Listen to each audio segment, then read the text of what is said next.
Hi, everyone. My name is Ridg. I am a singer, songwriter, recording artist in Los Angeles. I write and perform pop music here. And I got my awesome friend, Katie Schlosser here. I'll let her introduce herself. Hi, I am Katie Schlosser. I am a singer-songwriter currently based out of North Carolina. I know Rich because we went to college together back in LA, and yeah. Woo. Awesome. Well, let's dive right into this. I have a couple questions to start off with you, Katie. I want to know whose songwriting you admire the most and why. Oh, it's like asking me to pick a favorite child, Rich. Um, no, I'm very fortunate that I've had a lot of influences from a lot of different genres. And I was thinking about this, and I think I'm gonna say Alec Benjamin. He's definitely in my top artists. He's not one of I won't get into that. I love Alec Benjamin's writing style. It's very it tells a story. It's all about getting authentic and talking about emotions that you don't hear in most pop music. And I think he's doing a great job right now. His writing, yes. I love that. That's amazing. Do you draw inspiration from anyone other than Alec Benjamin? You be it outside of songwriting too, maybe even in your performance? Um, I've also been fortunate to see a lot of performers, and I actually just saw All Time Low in Raleigh a couple weeks ago for my birthday, and one of the opening groups was Meet Me at the Altar, which is a group I had never Oh, heard of before. It's an all-girl band. They're incredible. that was sick. Um but since you brought that up, I remember thinking at the time how like electric their performance was and just the energy that they carried. And it's hard to be an opener at a show, and they had the whole crowd going crazy. So any band like that, Meet Me at the Altar, the Rex, I take a lot of performance inspiration from them for sure. That's amazing. I love that. We'll have to check them out for sure. Yeah, they are lovely. They're up and coming. There you Is it go. my turn? It's your turn now. Fantastic.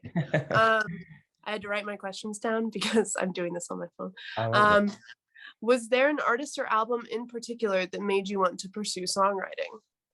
Um, well, I think definitely the first artist that kind of like really drew me to just music in general was Shania Twain.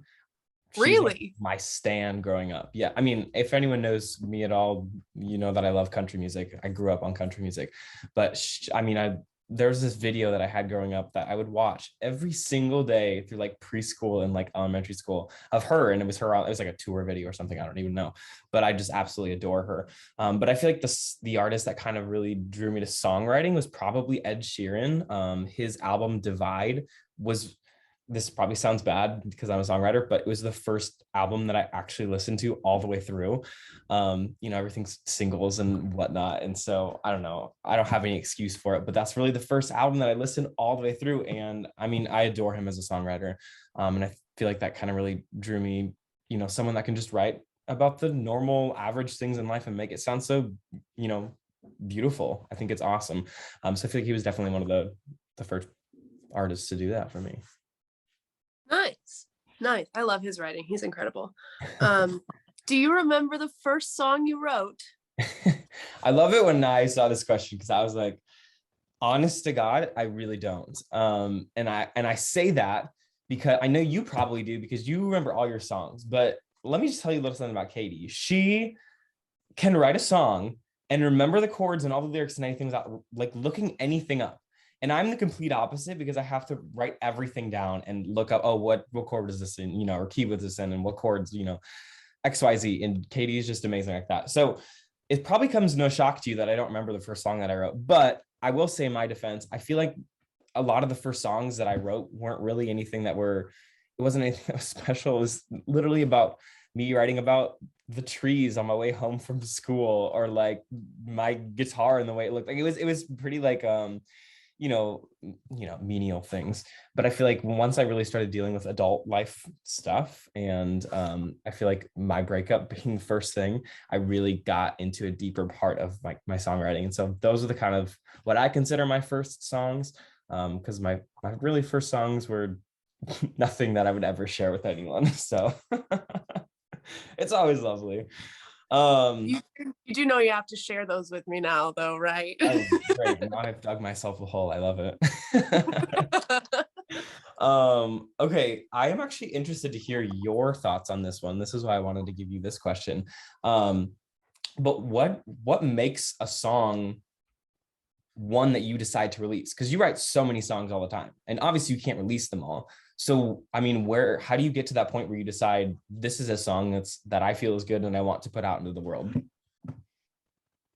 Yeah, I like that question a lot because I don't even know if I have an answer. It's not like a formula, you know, like you're not like this has 30% appeal to this demographic and whatever.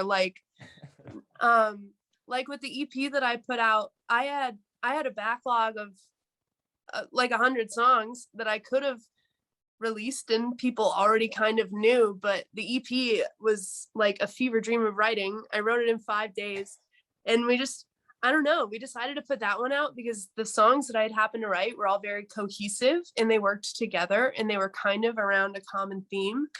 So I think you just have to take it project by project and figure out what you want to accomplish and what songs sound good together, but more importantly, what songs make sense together. But as far as like singles, That was my next question. Was like single. But as far as singles, I mean, I am of the camp that yes, you want to put out something that you think people will listen to, but you also want to put out something that you are passionate about. So it's just walking a fine line between the two of them. Interesting. I like that response. It's very good. Have to take it into my consideration when I figuring out what the heck I'm gonna put out. Lord knows. Yes. maybe soon, I hope. Now for everyone's favorite question. How do you handle writer's block? I was waiting for this one. And honestly, I was you're not gonna like it, but like seriously, I have no answer for that. Because and we've talked about this too, and I talk about it with everyone, but like songwriting for me especially is a very like it's almost like an out of body experience, and it's not something that you can force. And if you try to force it, sure, you might come up with a song, but it's probably not going to be very good. And so I think it's again walking that fine line of giving yourself the time and being open to something coming, but also not getting frustrated with the fact that nothing is coming, you know. And I'll be honest with you, I haven't honestly written in a while. I just haven't had anything come to me, but you also don't want to not give yourself the time to write, you know. So it's balancing the both of them. And I mean, that's how I deal with it, I guess.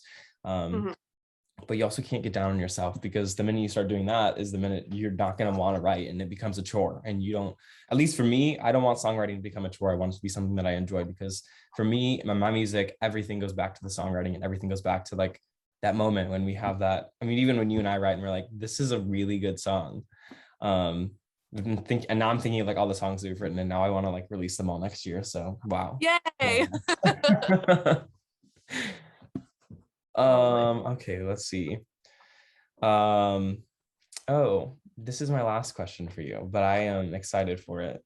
How do you classify quote unquote success for a song that you have written and then maybe not released, and then also a song that you have released? What does success look like for you? I am the worst person to ask this because I'm about to give you the most hippie answer on the planet. I do not measure success. I mean, to an extent you have to, you know, in the numbers and how it performs and who's streaming it. But I'm not at the point in my career where I'm getting thousands of streams. So, you know, that's not as big of a factor to me right now. I'll give you an example. Let's put two songs together of mine. Psycho, that's on my EP, did the best out of all the songs on my EP. It is routinely the #1 stream song from my EP, blah, blah, blah, blah, blah.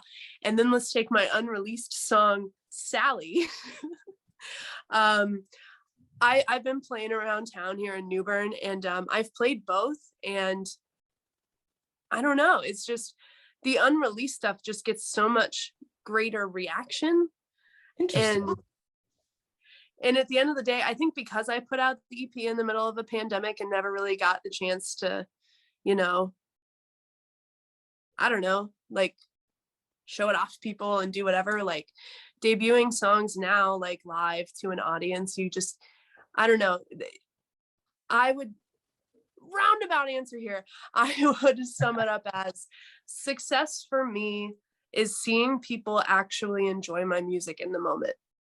I love that. I don't really care as much about the numbers. I just need to know that someone either relates to it, which if they do, in most cases for my music, I'm sorry for them. But no, I just want to see someone visibly enjoying the song. And if that happens, then I consider myself successful.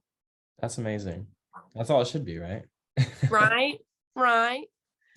And my last one for you, sir, if I could read my handwriting, what do you think is the most rewarding part of being a singer-songwriter?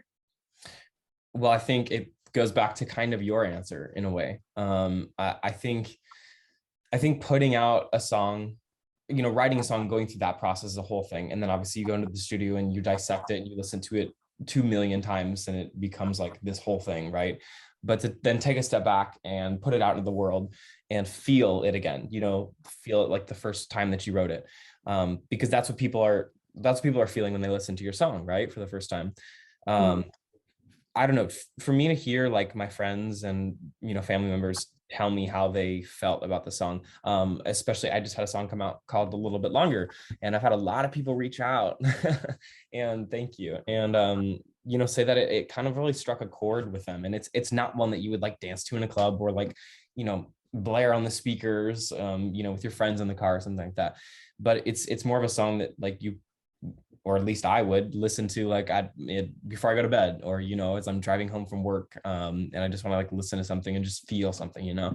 And I think when people tell me that, like I even had a friend tell me, she's like, well, I wasn't planning on crying tonight, but I listened to your song and like it just made me feel something. And it's, you know, it's that's something for me that's just super rewarding to hear.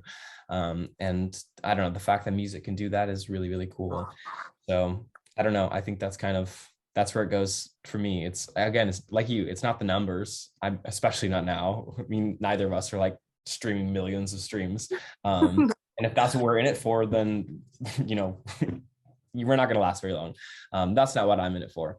And obviously that's not what you're in it for. And that's why I love you as a person, as a songwriter, as an artist, all of that stuff. So yeah, that's kind of my answer, but thank you so much for doing this with me. I appreciate it. I love hearing all of your insight.